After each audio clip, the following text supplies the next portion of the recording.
streams recently. It's taken some time to go live, so we'll just take a little moment.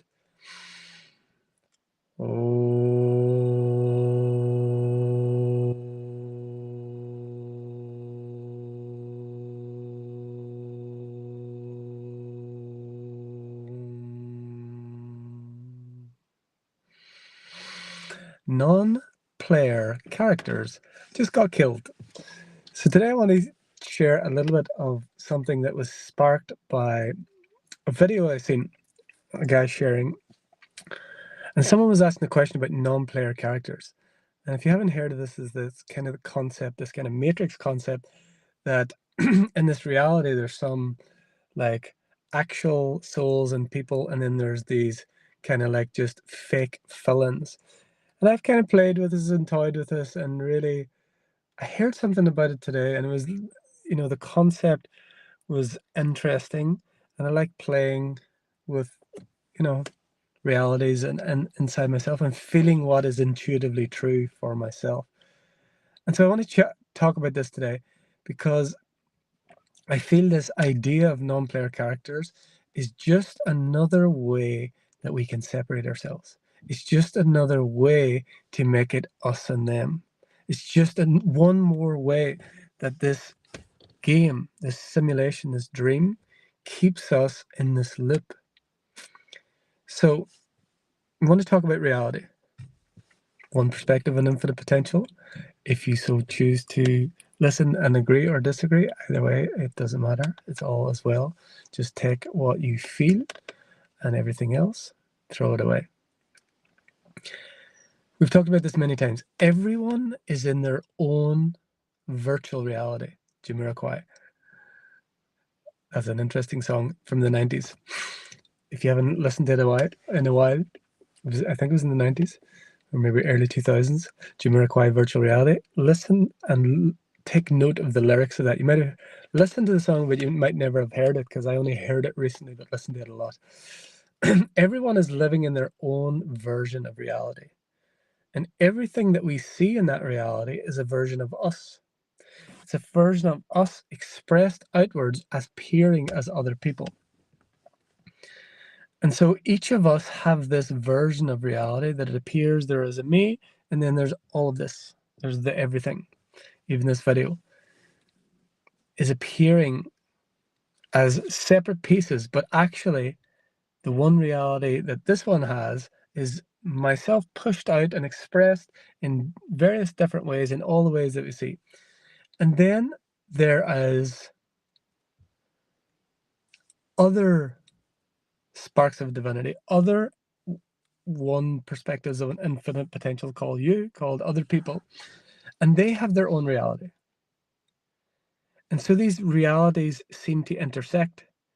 And a lot of times when we don't even question this, we just think there's just reality, and the reality that I'm experiencing is the reality that everybody experiences, but it's not true. Everybody is in their own reality. And the version of me in your reality is actually just an expression of you appearing as me. The version that I see of everyone and everything is just a version of myself expressing as that.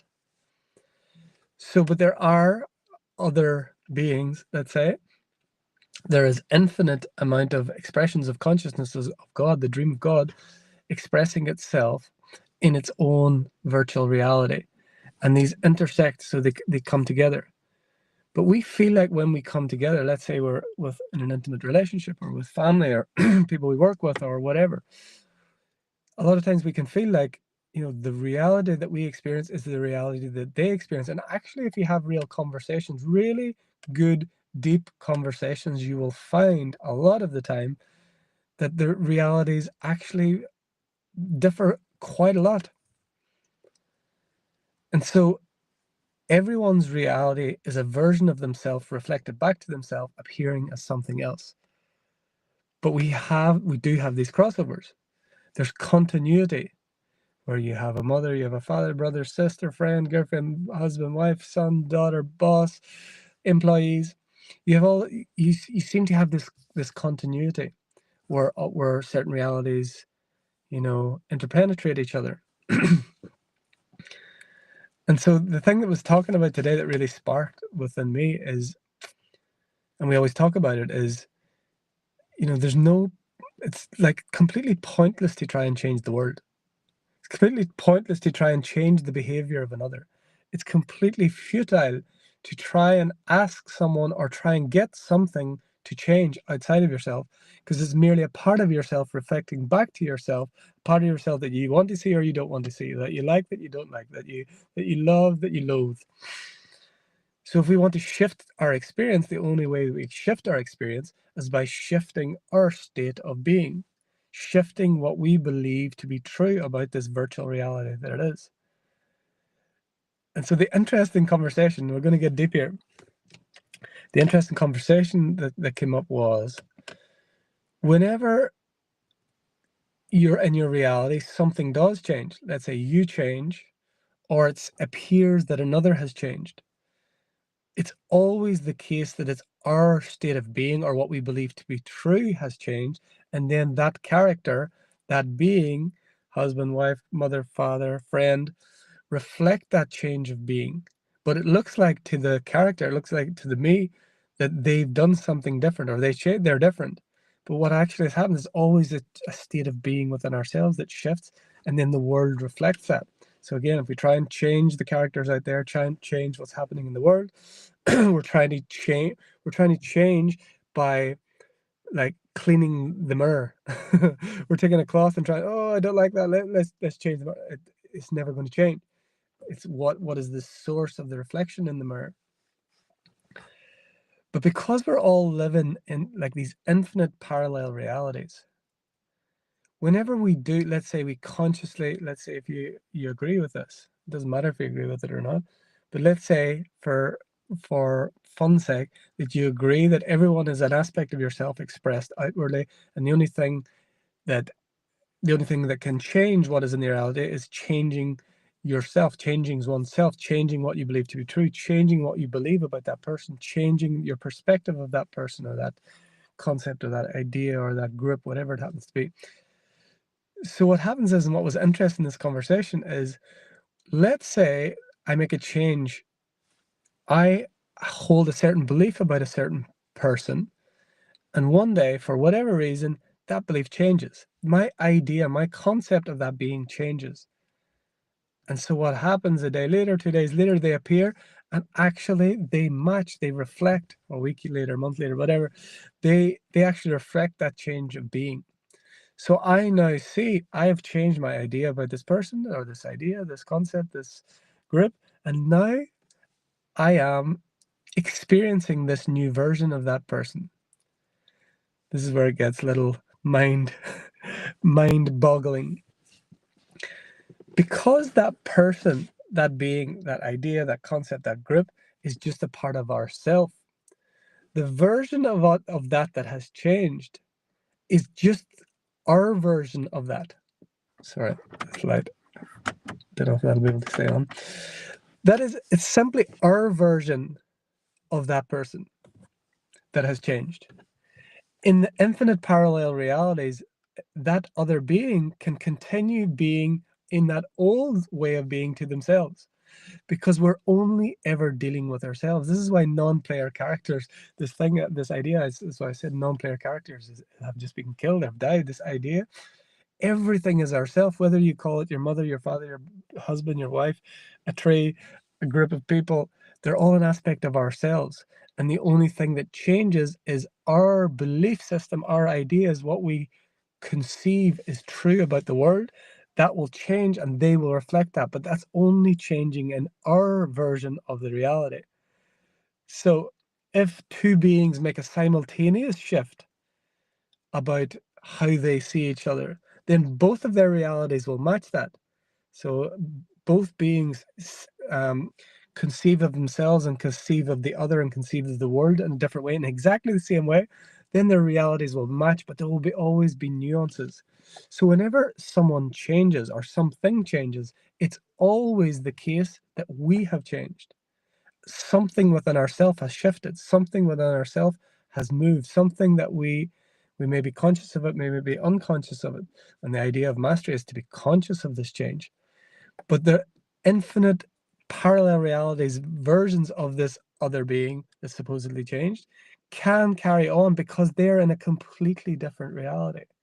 And it can continue on in that, what we would call the old idea that we hold about them.